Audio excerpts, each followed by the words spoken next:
In 2006, Alice in Chains decided to take a brave step and go do what they love to do, play Alice in Chains songs. It took 4 years after Layne's death and 9 years after they had last played together to play again.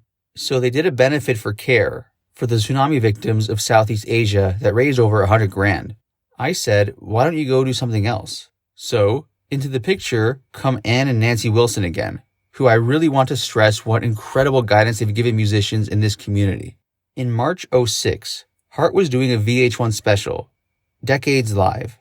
Usually they take classic rock musicians and bring new musicians to play one of each other's songs. And Ann and Nancy asked if Alice would like to play.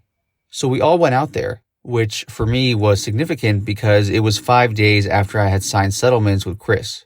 Went off to the East Coast with the gracious hosting of Ann and Nancy once again.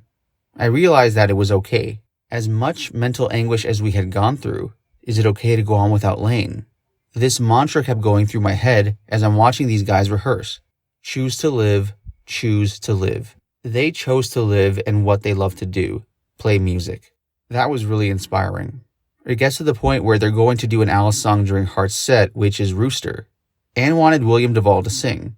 She did, all these years later, what Chris did for Eddie at the Moore Theater, when Mookie Baylock played for Alice in Chains and gave her blessing to William at that moment during the show.